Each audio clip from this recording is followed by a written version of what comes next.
प्रणाम दोस्तों, मैं सुप्रिया, आपकी स्पिरिचुअल गाइड, आपकी स्पिरिचुअल हीलर। आप सभी का स्वागत करती हूँ आपके अपने channel divine soul purpose love and light में। और दोस्तों, हमेशा की तरह हृदय की गहराइयों से स्वागत और अभिनंदन हमारी उन सभी नई डिवाइन सोल्स का जिन्होंने आज पहली बार चैनल को ट्यून किया है। दोस्तों, आपका बहुत ही इंटरेस्टिंग टॉपिक यानी कि हमारी डिवाइन फेमिनिन्स जो कि अपनी मैस्कुलिन एनर्जी के बिहेवियर को बहुत हद तक समझते हुए भी नहीं समझ पाते हैं और उनके रनर बिहेवियर को लेके काफ़ी चिंता में रहते हैं कि आखिर वो कौन से रीज़न हैं जो इतने डिवोशन के बावजूद हमारी मैस्कुलिन एनर्जी जो है वो रनर सिचुएशन में रहती है, बहुत जल्दी अपने आप को डिस्क्लोज नहीं करती है, डिसेप्शन की एनर्जी से बाहर नहीं आती, यानी बहुत से रहस्य छुपाती रहती है। क्या वजह है उनकी, क्यों वो हमसे भागती है, यानी कि मैस्कुलिन एनर्जी क्यों फेमिनिन एनर्जी से दूर दूर रहने की कोशिश करती है।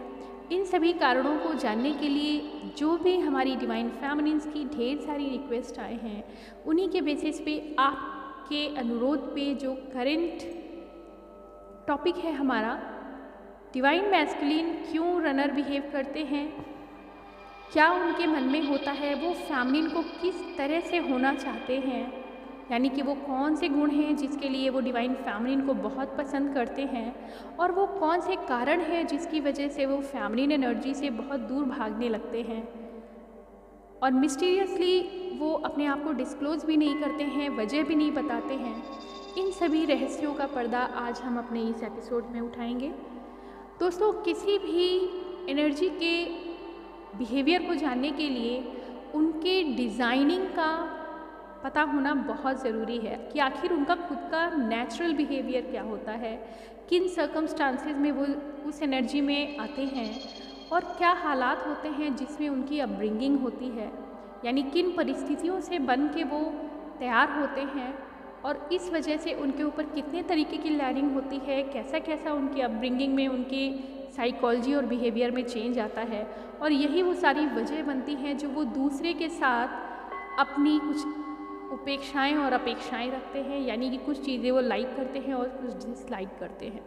तो दोस्तों, आज हम बात करेंगे हमारी डिवाइन मैस्कुलिन एनर्जी के सेकंड पार्ट की। फर्स्ट पार्ट में आप सभी ने जाना था कि वो कौन से कारण होते हैं जिसमें डिवाइन मैस्कुलिन एक डिस्टॉर्टेड मैस्कुलिन की तरह, फ्यूरियस एनर्जी की तरह बिहेव करते हैं, जिस एपिसोड की लिंक आपको यहाँ पे दी जाएगी। और साथ ही साथ आगे की एनर्जी में वो जब फेमिनिन एनर्जी से मिलते हैं तब वो क्या चाहते हैं। कुछ समय के लिए तो काफ़ी अच्छे पल बीतते हैं, लेकिन फिर अचानक ऐसा क्या हो जाता है जो वो मिस्टीरियसली भागना शुरू कर देते हैं बिना किसी वजह। फेमिनिन को समझ ही नहीं आता कि आखिर ये क्यों भाग रहे हैं। तो किसी भी धुआं उठने के पीछे कहीं ना कहीं कोई चिंगारी ज़रूर होती है, कुछ कारण होते हैं और जो शायद दोनों नहीं समझ पाते हैं। और अगर इस रहस्य को जान लिया जाए तो रीयूनियन बहुत बहुत जल्द हो जाता है, यानी कि आप दोनों अपने शैडो साइड्स पे वर्क करेंगे, मैस्कुलिन एनर्जी भी अपने आप में कुछ सुधार लाएंगे और फेमिनिन एनर्जी बेशक अपने कुछ गलतियों को एक्सेप्ट करके उन पे इनर वर्क करके उनमें सुधार लाएंगे। और यही उद्देश्य होता है इस ट्विन जर्नी का, जहाँ दो पार्टनर एक दूसरे से मिलते हैं, परम आनंद की स्थिति में आते हैं और फिर एक दूसरे को ट्रिगर करके दूर सेपरेशन में हो जाते हैं। वजह क्या होती हैं और उसके पीछे का कारण क्या होता है, आज हम जानेंगे। सबसे पहले दोस्तों, डिवाइन मैस्कुलिन को पूरी तरह जान लेना बहुत ज़रूरी है हम सभी डिवाइन फैमिलीज़ के लिए, क्योंकि अगर आप चाहते हैं कि हम उनके हिसाब से या उनके अंदर जो अच्छाइयाँ हैं उनको जानते हुए कुछ जो उनकी नेगेटिव एनर्जीज़ हैं, यानी नेगेटिव डिज़ाइनिंग्स हैं, एनर्जीज़ ना कह के हम उन्हें नेगेटिव डिज़ाइनिंग कहेंगे, जो कि वो बने ही इस तरह से हैं, ये उनकी कमी नहीं है, बल्कि उनको डिज़ाइन ही इस तरह किया है ईश्वर ने, प्रकृति ने। तो उन प्रकृति ने किस तरह से डिज़ाइन किया है, ये रहस्य अगर फेमिनिन एनर्जी जान ले तो बहुत हद तक आप अपने रीयूनियन की तरफ बहुत जल्दी अग्रसर होंगे और आप एक दूसरे के लिए कंप्लीट हो जाएंगे। यानी जो मैस्कुलिन फेमिनिन से चाहते हैं वो फेमिनिन कंप्लीट करते हैं, और जो फेमिनिन मैस्कुलिन से चाहते हैं वो मैस्कुलिन कंप्लीट करते हैं। और यही इस जर्नी का उद्देश्य होता है कि दोनों एक दूसरे के लिए पूर्ण होकर पूर्णता का एहसास करते हैं, और इनर मैस्कुलिन और इनर फेमिनिन भी इसी तरह बैलेंस होकर स्वयं में पूर्णता का एहसास कराते हैं। तो इनर मैस्कुलिन इनर फेमिनिन के साथ आउटर मैस्कुलिन और आउटर फेमिनिन को कैसे हम रीयूनियन की तरफ आगे ले जाएंगे, आज का एपिसोड इसी तरफ है। और ख़ास तौर से मैस्कुलिन एनर्जी के लिए है। फेमिनिन एनर्जी के बिहेवियर के बारे में हम नेक्स्ट एपिसोड में जानेंगे। चलिए दोस्तों, पॉइंट पे आते हैं। दोस्तों, जहाँ तक हमने पिछले एपिसोड में बात की थी कि क्यों मैस्कुलिन एनर्जी इतना फ्यूरियस बिहेव करती है, क्यों उनके अंदर इतना एंगर भरा रहता है, और उसके बहुत से कारण आप फर्स्ट एपिसोड में जाके देख सकेंगे। लिंक आपको डिस्क्रिप्शन बॉक्स में दी जा रही है। आज हम बात करेंगे कि और से कौन से वो कारण हैं जिनकी डिज़ाइनिंग की वजह से divine masculine divine feminine energy से डिफरेंट होते हैं, मीन्स कंप्लीट मगर इक्वल और ऑपोजिट के कॉन्सेप्ट पे। तो आइए आज बात करेंगे कि वो कौन सी खासियत होती है उनके स्ट्रक्चर में, यानी मैस्कुलिन एनर्जी की डिज़ाइनिंग में कौन कौन सी चीज़ें हैं जिन्हें जानना डिवाइन फेमिनिन के लिए बहुत बहुत ज़रूरी है, ताकि वो अपने पार्टनर को बहुत अच्छे तरीके से समझ सके और उनके अकॉर्डिंगली अपने आप में परिवर्तन ला सके, ताकि एक कंप्लीट रीयूनियन की तरफ आप बढ़ सकें। दोस्तों, जैसा कि बताया गया है, जो मैस्कुलिन एनर्जी होती है, जैसा कि नाम में ही है, masculine means strength, power, domination, और साथ ही साथ वो एक्शन में बिलीव करते हैं। जैसा कि फेमिनिन एनर्जी हमेशा क्रिएशन में, नर्चरिंग में, केयर में बिलीव करती है, उसके ऑपोजिट हमारी मैस्कुलिन एनर्जी जो होती है वो किसी भी काम को करके दिखाने में और साथ ही साथ हाइपर एक्टिव होते हैं। यानी कि समाज से लेके अपने काम में भी जो ठान लिया उसे करना ही करना है, वो एक्शन में बिलीव करते हैं। वो लीनियर गोइंग होते हैं, यानी कि एक जगह ठहरते नहीं हैं, लगातार प्रगति की दिशा में आगे बढ़ने को तत्पर होते हैं। साथ ही साथ जो मैस्कुलिन एनर्जी होती है वो कंपटीशन की फीलिंग रखती है। जैसा कि आप सभी जानते हैं, कोई भी सोल्जर या वॉरियर होगा, अगर वो एक्शन में रहेगा तो यकीनन उसे स्किल और ड्रिल की हैबिट होती है, और साथ ही साथ वो अपने सराउंडिंग जितनी भी एनर्जीज होती हैं उनसे कभी ना हार मानने की प्रवृत्ति होती है, ये टेंडेंसी ही होती है। तो मैस्कुलिन एनर्जी का जो स्ट्रक्चर होता है वो हमेशा जीतने की इच्छा रखता है। और याद रखिए, जहाँ हर पल जीतने की इच्छा होती है वहाँ ईगो ज़रूर ड्राइव करता है। यानी कि पीछे का जो पुश होता है वो ईगो होता है, जो उन्हें बैक पुश करता रहता है, और वो हमेशा उनकी प्रगति, जीत, कंपटीशन, ऐसी इच्छाओं के लिए रिस्पॉन्सिबल होता है। जो मैस्कुलिन एनर्जी होती है दोस्तों, वो चूँकि एक्शन में बिलीव करती है तो बहुत टेक्निकल होती है। उसे हर चीज़ के पीछे का रहस्य चाहिए, उसका कारण चाहिए, उसके प्लस माइनस पॉइंट को वो जानते हैं, और साथ ही साथ लॉजिकली यानी माइंड ड्रिवन होते हैं। वो जिस तरह से बात करेंगे उसमें आत्मा के बजाय दिमाग का इस्तेमाल वो ज़्यादा करते हैं। चूँकि ज़्यादातर मैस्कुलिन एनर्जी आउटर ऑरा में वर्क करती है। जैसा कि आप सभी जानते हैं, फेमिनिन एनर्जी एक स्पिरिचुअल ऑरा है, यानी इनर सेल्फ के साथ, अपने हायर सेल्फ के साथ कनेक्ट होकर वर्क करती है। बिल्कुल वैसे ही मैस्कुलिन एनर्जी ऑपोजिट होके आउटर ऑरा को बैलेंस करती है, यानी कि आउटर फील्ड को बैलेंस करते हुए समाज में, प्रकृति में और सेल्फ में लॉजिकली बिहेव करते हुए, एक्शन करते हुए, लीनियर गति में आगे की तरफ बढ़ते हुए, कंपटीशन की फीलिंग के साथ हमेशा अपने आप को एम्पावर करती है, अपनी स्ट्रेंथ को करती है, और साथ में कंट्रोलिंग हैबिट होती है।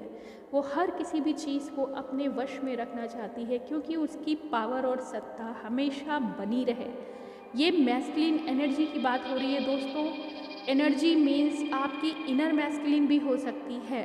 प्रत्येक व्यक्ति में इनर मैस्कुलिन और इनर फेमिनिन होते हैं। साथ ही साथ आपके आउटर मैस्कुलिन डिवाइन पार्टनर में भी सेम टेंडेंसीज होती हैं। दूसरा ये है कि जितनी भी हमारी मैस्कुलिन एनर्जी होती हैं वो हर चीज़ को कंज्यूम करना चाहती हैं। प्रकृति में जो कुछ भी है उन्हें लगता है ये सब मेरा है। एक साम्राज्य की तरह, एक राजा की तरह वो हर अच्छी चीज़ों को अपने साथ रखना चाहते हैं, उसकी पावर को अपने में इंडल्ज करना चाहते हैं, एब्जॉर्ब करना चाहते हैं। और इसी तरह से फेमिनिन एनर्जी की भी जितनी क्वालिटीज़ होती हैं उन्हें लगता है ये सब मेरी प्रॉपर्टी है, ये मेरा है और इस पे किसी और का अधिकार नहीं है। इस तरह से ये ओवर कंट्रोलिंग होते हैं, अपनी फेमिनिन एनर्जी पे भी पूरा प्रभाव रखते हैं। क्या करना है, कैसे करना है, लॉजिकली सोचते हुए अपनी फेमिनिन एनर्जी को गार्ड करते हैं, पूरी तरह से गार्ड करते हैं। जैसे एक पिता अपने बच्चे को छुपाने की कोशिश करता है पूरी दुनिया से, ताकि उसे कोई हानि ना हो पाए, ताकि उसकी वो कीमती चीज़ छीन ना जाए। इसलिए हमेशा मैस्कुलिन एनर्जी ओवर प्रोटेक्टिव होती है, खुद भी गार्ड करने की टेंडेंसी होती है, अपने इमोशंस को गार्ड करने की टेंडेंसी होती है। वो कभी अपने इमोशंस नहीं छुपाते, नहीं दिखाते हैं, माफ़ कीजिएगा। डिवाइन मैस्कुलिन एनर्जी कभी भी अपने इमोशन इसलिए नहीं दिखाती क्योंकि उन्हें पता है कि इमोशन एक्सप्रेस करने से वो सहृदय हो जाते हैं, कोमल हो जाते हैं, और ये कोमल होना उनकी पर्सनैलिटी को बैलेंस नहीं करता है। उन्हें लगता है जब हम बहुत ज़्यादा कोमल हृदय बन के काम करेंगे तो हमारा स्ट्रेंथ वीक उन्हें फील होने लगता है, और ऐसे में वो अपने आप को और मैस्कुलिन दिखाने के लिए अपनी फीलिंग्स को थाम के रखते हैं, गार्ड करके रखते हैं, बैरियर बना के रखते हैं। मैस्कुलिन एनर्जी हर चीज़ में बाउंड्री सेट करती है, कितना बोलना है, कितना मिलना है, कहाँ पे मिलना है, कहाँ नहीं मिलना है, समाज क्या है, भावनाओं को कितना कद्र करनी है, कितना रोक के रखना है, कितना हर चीज़ में उनका लॉजिक होता है। इसके साथ ही दोस्तों एक बहुत बड़ी अच्छाई कह लें या इसी को इनका नेगेटिव पॉइंट कह लें, मैस्कुलिन एनर्जी हमेशा फाइट और फ्लाइट की एनर्जी से बात करती है। मतलब जब वो बात करेंगे या तो अपनी सत्ता को सामने रखेंगे, फाइट करेंगे, लड़ेंगे और अंत तक जीतने की कोशिश करेंगे, या फ्लाइट कर जाएंगे, उस जगह से एस्केप कर जाएंगे, गायब हो जाएंगे जहां उन्हें लगेगा कि कोई भी एनर्जी उन्हें डोमिनेट करने की कोशिश कर रही है, उन्हें दबा रही है, या जहां उनको ज़रा सा भी डर होता है कि उनकी स्ट्रेंथ अब यहाँ कम हो सकती है तो वो एस्केप टेंडेंसी में आ जाते हैं। अपनी पावर को रीगेन करने के लिए वो अपनी एनर्जी को रोक लेते हैं और वहाँ से एस्केप कर जाते हैं। फ्लाइट और फाइट की टेंडेंसी होती है। साथ ही साथ बहुत बातूनी होते हैं, अपनी ही कहते हैं। फेमिनिन एनर्जी को वो चाहते हैं कि वो बस उन्हें एक अच्छी फेमिनाइन की तरह बस उनको सुनती रहे, जो मैं कह रहा हूँ उसको सुने, जो मैं कह रहा हूँ उसको फॉलो करे, जो मैं चाहता हूँ ये उसी के अकॉर्डिंग रिएक्ट करे, ऐसा उनकी टेंडेंसी होती है। इंटेलेक्ट होते हैं, चूँकि माइंड से अपना सारा काम करते हैं, लॉजिकल होते हैं और एक्शन ओरिएंटेड होते हैं, इसलिए इंटेलेक्ट पावर उनकी बहुत स्ट्रॉन्ग हो जाती है। दोस्तों फेमिनिन एनर्जी काफ़ी फोर्सफुल होती है, जो चाहती है वो करवा के मानती है, ऐसी उनके अंदर एक ज़िद होती है। साथ ही साथ वो असर्टिव होते हैं, जो ठान लेते हैं वो उन्हें करना ही करना है, उसको कोई और नहीं। यहाँ पे आप देखेंगे एक ईगो, एक ज़िद, एक फोर्सफुल एक्शन उनके अंदर होता है और ये बिहेवियर उन्हें काफ़ी ज़िद्दी बना देता है। और ये बचपन से ही उनके अंदर इतने स्ट्रगल के साथ आया है, ना सिर्फ ये फेमिनिन एनर्जी के साथ बल्कि सोसाइटी के किसी भी मेंबर के साथ वो ऐसा ही बिहेव करते हैं। उनकी एनर्जी डिज़ाइन ही इस तरह से होती है। सर्वाइवल के लिए हमेशा जैसे एक जंगल में शेर अपना एक छत्र राज चाहता है, वैसे ही वो एक डोमिनेटिंग एनर्जी की तरह अपने सर्वाइवल के लिए हमेशा सत्ता बनाए रखने के लिए फ़ाइट करते रहते हैं और ये इनकी टेंडेंसी होती है। कोई भी कंपटीशन हो उन्हें जीतना है, कोई भी बहस हो उन्हें बस जीतना ही है, तर्क या कुतर्क।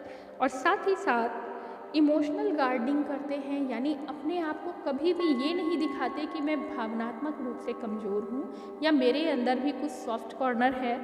और जहाँ उन्हें ऐसा लगने लगता है कि मुझे कोई एनर्जी अपनी तरफ खींच रही है, जहाँ मैं कमज़ोर पड़ रहा हूँ या यहाँ पे मेरे अंदर की सारी शक्तियाँ अचानक से ज़ीरो हो जा रही हैं, शून्य हो जा रही हैं, निग्लिजिबल हो जा रही हैं, ऐसा जैसे ही वो फील करते हैं वो स्केप आउट की टेंडेंसी में आ जाते हैं। और यही कारण है दोस्तों, पूरी दुनिया से जीत लेने के बाद एक छत्र राज में जब मैस्कुलिन एनर्जी होती है, ऐसे में उनका सामना होता है उनकी काउंटर डिवाइन फेमिनिन एनर्जी के साथ। यकीनन एक ऐसा सम्राट जिसके सामने सुंदरता और डिविनिटी की एक मिसाल सामने अचानक आ जाती है, यानी उनकी ही इक्विवेलेंट, उनको बैलेंस करने वाली फेमिनिन एनर्जी जब उनके सामने आती है तो उनकी तलवार जैसे ज़मीन पे रख दी जाती है, अपने आप वो सरेंडर हो जाते हैं, एक पल के लिए बिल्कुल शून्य भाव में आ जाते हैं और उन्हें लगता है कि क्या कोई ऐसी एनर्जी है जो उन्हें बिना कुछ किए ही एकदम अपने काबू में कर लेती है। स्टार्टिंग का जो बबल फेज़ होता है, यकीनन पूरी दुनिया से जीतने के बाद, चाहे वो एक्शन हो, चाहे वो बहस हो, चाहे वो पावर हो, चाहे वो उनकी डिसिसिव यानी डिसीज़न मेकिंग टेंडेंसी हो, हर जगह वो जीतते आए हैं। लेकिन जैसे ही उनका सामना उनकी काउंटर फेमिनिन एनर्जी से होता है दोस्तों, वो चमत्कार की तरह एक शक्ति को अपने आगे देखते हैं जो बिना कुछ किए ही उन्हें अपने अंदर खींच रही होती है। और ये बहुत ही मैग्निफिसेंट मोमेंट होता है। ये जो पल होता है, दोनों एक जैसा ही महसूस करते हैं। डिवाइन फेमिनिन एनर्जी के बारे में हम बाद में बात करेंगे कि ऐसे में उनकी क्या एनर्जी होती है और वो क्या फील करते हैं। यहाँ पे हम आगे बढ़ते हैं डिवाइन मैस्कुलिन के बारे में। बबल फेज़ में पूरी तरह से एक सम्राट जैसे सरेंडर कर देता है ना अपनी तलवार के साथ अपनी डिवाइन ब्यूटी के सामने, बिल्कुल वैसे ही हिप्नोटाइज होते हुए डिवाइन मैस्कुलिन ये समझ ही नहीं पाता कि ये कौन सी शक्ति है जो मुझे खींचते हुए लिए चली जा रही है। फिर जैसे ही वो थोड़ी देर के लिए अलग होते हैं, उन्हें फिर अपनी सत्ता याद आती है और उन्हें लगता है कि नहीं, किसी भी शक्ति को मैं नहीं मानता जो मेरे साम्राज्य को ख़त्म कर दे, जो मेरी सत्ता को ख़त्म कर दे। और फिर भी ना चाहते हुए जैसे ही उनका सामना होता है अपनी फेमिनिन से, अगेन वो बार बार अपने आप को वहाँ पर हारा हुआ महसूस करते हैं और ये हार बड़ी सुखद महसूस होती है। ऐसा लगता है जैसे कि दुनिया की झंझावत से वो एकदम शांत उस डिवाइन एनर्जी के सामने आ गए हैं जहाँ वो रहना चाहते हैं, जीना चाहते हैं, परम आनंद और सुखद अनुभव की स्थिति में वो रहते हैं। लेकिन होता क्या है दोस्तों, बार बार उनकी वो दुनिया उन्हें खींचती है जहाँ पे उनका एक छत्र राज होता है, जहाँ पर वो अपने आप को सबसे स्ट्रॉन्ग फील करते हैं।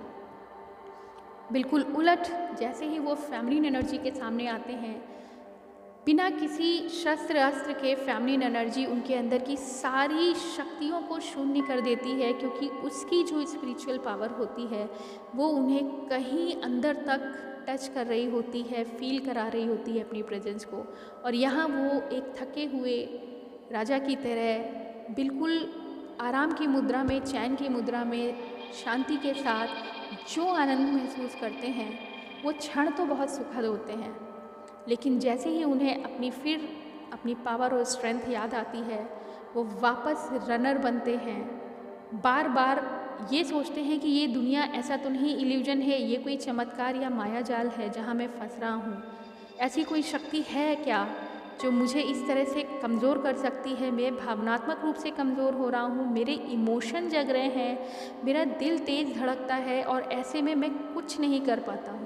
यहाँ तक कि कुछ दिन बाद वास्तव में ऐसा घटित होने लगता है कि वो किसी भी कार्य के लिए जो इतना डिवोटेड रहते थे, दूसरों के लिए जो हर समय लड़ने को तैयार रहते थे, आज वो स्वयं इतना इमोशनली वीक फील करते हैं।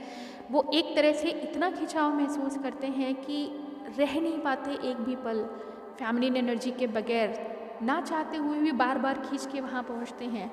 और ऐसे में उन्हें लगता है कि कोई सुपर स्ट्रॉन्ग एनर्जी है जो उन्हें अब कंट्रोल करने लगी है। और आप याद रखिए दोस्तों, चूँकि मैस्कुलिन एनर्जी खुद ही कंट्रोलर होती है, वो इस सत्ता को देख के घबरा जाती है कि ऐसी कौन सी सुपर पावर आ गई है जो मुझे बिना किसी अस्त्र शस्त्र के, बिना कुछ किए ही अपने कंट्रोल में कर लेती है।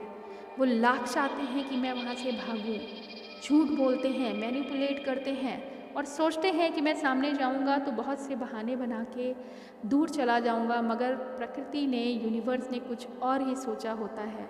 वो दरअसल अपने आप से ही भाग रहे होते हैं, यानी उनकी जो डिवाइन फेमिनिन एनर्जी है वो उन्हीं के अंदर की स्पिरिचुअल सोल होती है, काउंटर एनर्जी होती है, जिससे वो भाग नहीं सकते। और ऐसे समय में दोनों बबल फेज में एक दूसरे से एनर्जी एक्सचेंज करते हैं।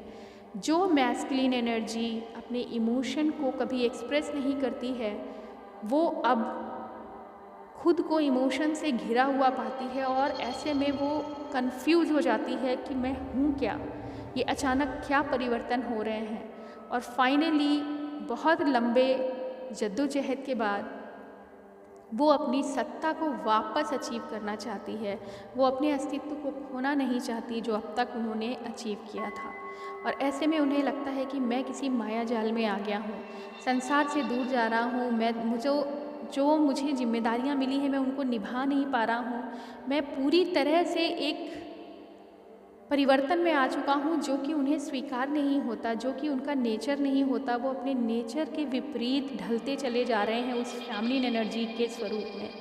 और उलट इसके फेमिनिन एनर्जी भी मैस्कुलिन एनर्जी की तरफ इतना झुकाव ले लेती है कि वो खुद की डिविनिटी को कहीं खोने लगती है, यानी अब वो मैस्कुलिन की तरह बनना चाहती है, जिसके बारे में हम दूसरे वीडियो में बात करेंगे दोस्तों। यहाँ पे मैस्कुलिन एनर्जी काफ़ी झूठ बोलती है, बेवजह उनसे दूर जाती है, बिना किसी कारण के वो विद्रोह करती है। उन्हें लगता है मैं जाल में फंस रहा हूँ और वो भाग के दुनिया में पनाह लेती है, लेकिन चैन नहीं मिलता, सुकून नहीं आता और इसीलिए रनर और फिर स्टॉकर की तरह वो दूर दूर से देखती रहती है। पास आने से डर लगता है लेकिन दूर भी नहीं जा पाती। इन आउट की कंडीशन यहाँ से फर्स्टली स्टार्ट होती है। ऐसे में फेमिनिन एनर्जी बहुत परेशान हो जाती है और जो अभी तक डिवाइन फेमिनिन थी, अब वो अपने प्यार से दूर होकर डिस्टॉर्टेड फेमिनिन में चेंज होती है। यानी जिस पावर, जिस ब्यूटी, जिस स्पिरिचुअल मैग्निफिसेंट एनर्जी की तरफ मैस्कुलिन एनर्जी अपने आप खिंचते हुए चले आ रहे हैं, अब वो डिवाइन फेमिनिन डिस्टॉर्टेड फेमिनिन में चेंज हो जाती है। यानी अपनी ही सुंदरता, अपनी शक्तियों को खोना शुरू कर देती है। और डिस्टॉर्टेड फेमिनिन्स क्या होते हैं दोस्तों, आप सभी बेहतर जानते हैं, फिर भी नेक्स्ट वीडियो में आपको इसकी गाइडलाइंस दी जाएंगी। ऐसे में डिवाइन मैस्कुलिन पूरी तरह से टूट जाते हैं। उन्हें लगता था ये सब झूठ था, ऐसी कोई दुनिया ही नहीं थी जो इतनी सुंदर दिख रही थी, जो इतनी स्पिरिचुअल थी, जो अपने आप में इतनी पावरफुल थी। आज वो मेरे पीछे इस तरह से पड़ गई है जैसे कि कोई जादुई शक्ति है जो मुझे ज़बरदस्ती अपने चंगुल में फंसाना चाह रही है। और ऐसे में वो बुरी तरह से भागते हैं और ये सारा प्लान यूनिवर्स का है, क्योंकि मैस्कुलिन एनर्जी को यहाँ फेमिनिन से बहुत कुछ सीखना था। बबल फेज में वो बहुत कुछ सीखते हैं। वो जितने रूड, एरोगेंट, कॉम्पिटिटिव, लॉजिकल होते हैं, यहाँ कुछ समय बिताने के बाद उनके व्यवहार में यकीनन परिवर्तन होता है। वो भागते तो ज़रूर हैं फेमिनिन एनर्जी से, लेकिन जो ट्रेट एनर्जी एक्सचेंज करके वो जाना चाह रहे हैं, वो ट्रेट उनके अंदर बहुत सारे लेसन्स लेके आते हैं, वो बहुत सारे परिवर्तन लेके आते हैं। और अब जब सेपरेशन में अपनी फेमिनिन से वो दूर जाके फिर से अपने माहौल में उतरते हैं, यकीन मानिए दोस्तों, वो अपना अस्तित्व खो चुके होते हैं। अब उनके अंदर फेमिनिन बची है। जगह जगह उन्हें विजन्स आते हैं, जगह जगह उन्हें अंदर से आवाज़ें आती हैं। जहाँ वो कुछ गलत करते हैं, जहाँ वो कुछ मैनिपुलेटिव एनर्जी की तरह बिहेव करते हैं, अंदर से फेमिनिन एनर्जी की आवाज़ आ जाती है जो कहती है आप ऐसे नहीं हैं। और ऐसे में वो फिर भागना शुरू कर देते हैं। उन्हें लगता है अब क्या हो रहा है, ये जादू क्यों हो रहा है। हर उस जगह पे जहाँ वो गलत तरीके से पेश आ रहे होते हैं, किसी का नुकसान कर रहे होते हैं, किसी के साथ कंपटीशन कर रहे होते हैं, या गलत तरीके से अगर कुछ वो समाज में करना चाहते हैं, अब उन्हें एक ऐसी एनर्जी चेज कर रही होती है जो एक टीचर है, जो एक इंस्पेक्टर है, जो एक जज है, यानी कि मैस्कुलिन एनर्जी जो अभी तक एरोगेंट, रूड, फ्यूरियस, साथ ही साथ सत्ता में बली, अपने आप को हमेशा लीड करने वाली डोमिनेटिंग एनर्जी की तरह समाज में अपना अस्तित्व बनाई थी, आज उसके पीछे पीछे फेमिनिन एनर्जी एक लेसन की तरह हमेशा उसके दिल में स्थित होती है। यहाँ पे अब वो सही और गलत में अंतर करना सीखते हैं। उसी फेमिनिन एनर्जी की आवाज़ उन्हें सोने नहीं देती, जागने नहीं देती, हर समय उनका पीछा करती है। एक टीचर की तरह वो कुछ ना कुछ सिखाती रहती है, मौजूद ना हो के भी वो मौजूद रहती है। एक इंस्पेक्टर की तरह हर उनके अच्छे और बुरे कर्म पे उनकी नज़र होती है और बार बार वो उनको चेतावनी देती रहती है कि ये गलत है, ये सही है, और वो पूरी तरह परेशान हो जाते हैं। एक जज की तरह वो फैसले सुनाने लगती है कि ऐसा करेंगे तो आपका ये नुकसान हो जाएगा और इससे आपको ये समस्याएं आएंगी। मतलब ये कि फेमिनिन एनर्जी एक्सचेंज होने के बाद मैस्कुलिन पूरी तरह से अपने आप को ट्रैप्ड फील करते हैं कि ऐसी कौन सी एनर्जी है जो मुझे इस तरह कंट्रोल कर रही है। और यकीनन ये कंट्रोल उनके बेटरमेंट के लिए होता है, यानी पावरफुल है, लॉजिकल है, साथ ही साथ आगे की दिशा में परिवर्तनशील रहते हैं। लेकिन जो कमियां थी वो ये थी कि वो सही और गलत में पहचान करने के बजाय अपने आप को लीड करने में बिलीव करते थे, और जो भी कमियां उनके अंदर थी अब फेमिनिन एनर्जी उन्हें बराबर फॉलो करती है। तो ऐसे में दोस्तों मैस्कुलिन एनर्जी बराबर रनर की तरह बिहेव करती है, और ये प्रकृति ने जानबूझ के, यूनिवर्स ने ऐसा बनाया है, जो कि मैस्कुलिन एनर्जी के मिलने के बाद फेमिनिन डिस्टॉर्टेड फेमिनिन हो जाती है। यानी यहाँ से उसे और वर्क करने की ज़रूरत होती है स्पिरिचुअलिटी की लाइट में, और मैस्कुलिन एनर्जी को अपनी फेमिनिन एक्सचेंज के बाद अपने कर्मों पे बहुत अच्छे लेसन मिलते हैं। अब वो एक टीचर, एक जज और एक इंस्पेक्टर की एनर्जी के साथ खुद उस वर्क में आ जाते हैं, उस फील्ड में आ जाते हैं जहां वो खुद को ही जज करते हैं, सही और गलत में पहचान करते हैं, अपने आप को एक सुंदर राजा की तरह, एक नॉलेजफुल राजा की तरह, एक पावरफुल राजा की तरह स्थापित करते हैं।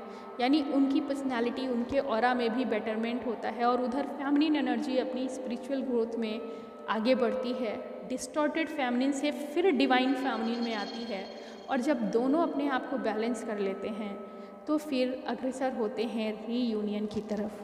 दोस्तों आज का एपिसोड आपके लिए सुंदर परिवर्तन लेके आएगा। जितनी एनर्जी आपके डिवाइन मैस्कुलिन के बारे में आपने जानी, डिवाइन फेमिनिन्स, आप अगर उनके अनुरूप कंप्लेन करना छोड़ दें कि वो इस तरह से बिहेव करते हैं, बल्कि इसके पीछे का रहस्य यदि आप जान लें कि वो क्यों इस तरह भाग रहे हैं, वास्तव में अपनी डिवाइन फेमिनिन की चमत्कारिक एनर्जी से वो भाग रहे होते हैं। वो अपने अंदर जो डिज़ाइन करके उन्हें ईश्वर ने बना के भेजा है, जैसा वो हैं वो वैसे ही हैं, उनको वैसे ही एक्सेप्ट करिए, क्योंकि जैसे फेमिनिन एनर्जी है वैसे मैस्कुलिन नहीं हो सकते, और जैसे मैस्कुलिन एनर्जी है वैसे फेमिनिन नहीं हो सकती। अगर फेमिनिन एनर्जी से कहा जाए कि आप लॉजिकली सोचिए, वो नहीं सोच सकती, क्योंकि फेमिनिन एनर्जी हमेशा इंट्यूटिव होती है, लॉजिक से ज़्यादा वो इनसाइट पे बिलीव करती है, अपनी आत्मा की आवाज़ सुनती है। जबकि मैस्कुलिन एनर्जी जो होती है वो अपने दिमाग की आवाज़ को ज़्यादा प्रेफरेंस देते हैं, अपने दिमाग से वो काम करते हैं। तो दोनों इक्वल एंड ऑपोजिट एनर्जी हैं, एक अंतरात्मा है, दूसरा शरीर है, एक दिल है तो दूसरा दिमाग है, और इन सभी के बैलेंस से एक परफेक्ट बॉडी बनती है जो अलाइन होती है यूनिवर्स से। तो दोस्तों मैस्कुलिन एनर्जी में कमियां मत ढूंढिए, उनमें कमियां नहीं हैं, वो डिज़ाइन ही ऐसे किए गए हैं।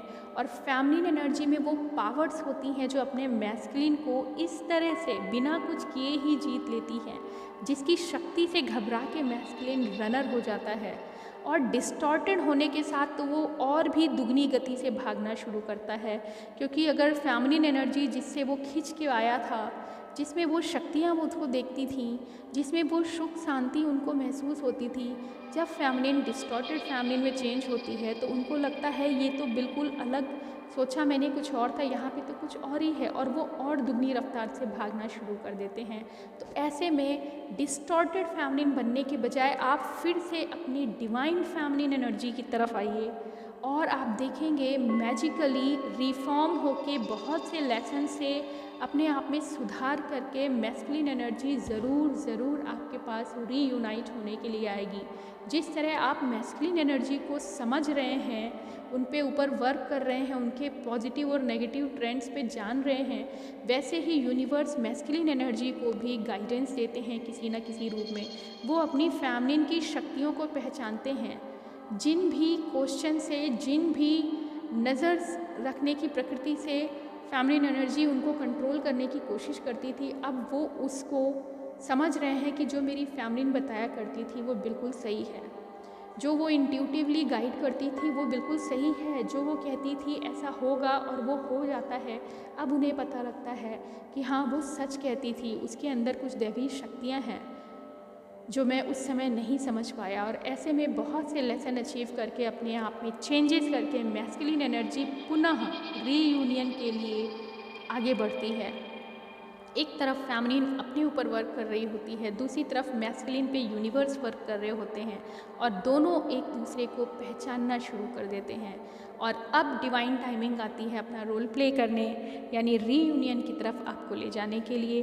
तो अब तक आप समझ गए होंगे कि ये जो जीवन प्रक्रिया है, इसमें आप स्वयं नहीं कार्य कर रहे हैं, बल्कि डिवाइन का गाइडेंस यहाँ पे कार्य कर रहा होता है।